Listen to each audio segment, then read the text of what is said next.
to day 5. We're halfway through the declutter challenge, and today we're going to be decluttering our workspace. And I don't want to say desk because some of us might be more in the creative field, or we might be working in an office, so we might actually have like workshops as well. So we're decluttering our workspace, and I want you to journal 2 things first. I want to ask you, what is the function of your workspace? What do you want to achieve when you're in your workspace? So you can journal about this and just let loose. What do you want to do when you're in your workspace? And the second thing I wanted to ask you to journal about is what do you want it to feel like? Do you want it to be minimal so that you can have clarity? Do you want it to be full of color so that you can get inspiration? So what is the function of your workspace and how do you want it to feel like? I think 2 important things to think about in the place that you work. All right, let's get started in the actual things that we can clean up. So there's 2 ways you can do this. You can either go area by area, or you can start fresh. So I think let's do the start fresh approach because I usually do area by area. So I'm going to challenge myself as well. And let's completely clear your desk area or your workspace. And you can put everything into a box or into boxes and have it completely empty. And then I want you to start your work day, and then when you need something, I want you to take it out of the box and then place it in the appropriate home in the desk area or your workspace. If you've got a really big workshop and that's not going to work for you, then you can just go area by area and declutter that.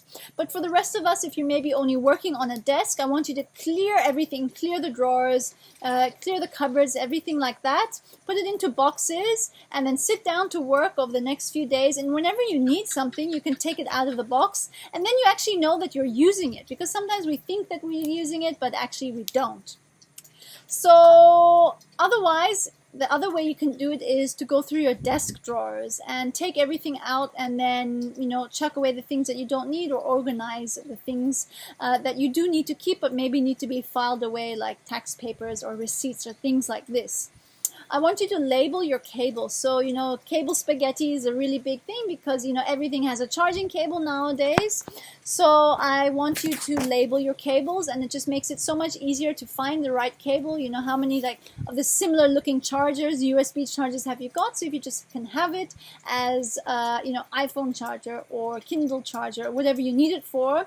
And for the USB chargers, I've chucked away all my USB chargers apart from one, because I have 5 devices that actually use the same connection of USB charger, so I don't need to have 5 of the same cables. And the same goes for, I call them kettle leads, right? They're for things like monitors and things for the kettles or for lights, so they sometimes have the same prongs on either side, and I only need to keep the ones that I need. I don't need 6 billion of them, because that creates more cable spaghetti, which we don't want to be having.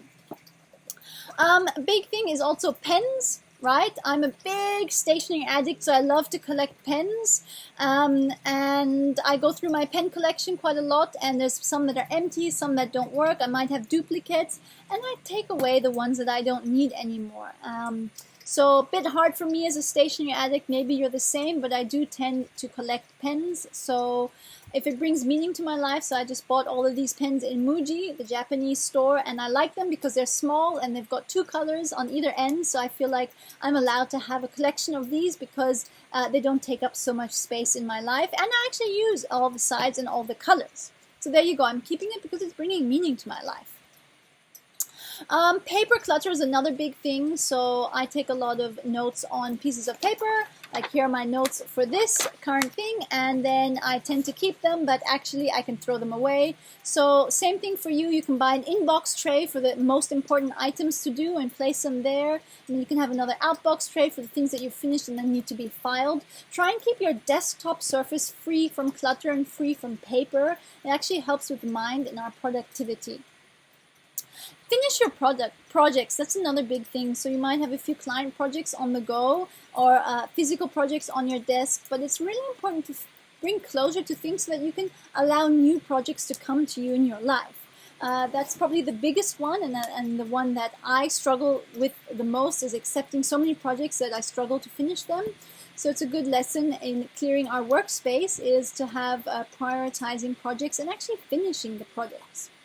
So some advice for you is how to keep a clear workspace is just to set aside 5 minutes a day at the end of the workday to actually go through and clean up your space. So you're setting it up for a nice start to your next workday. So I do this. I take 5 minutes at the end of my workday and I organize my papers. I put all my pens back into my pen holder.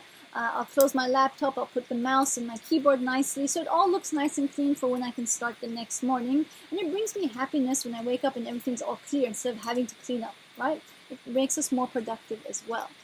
So I want you to share a photo of your clean and clear and clutter-free workspace into the Facebook group today. So that was it. We have been decluttering our workspace, our desk, or our creative space. Much love. See you tomorrow for day 6. Almost done. Bye.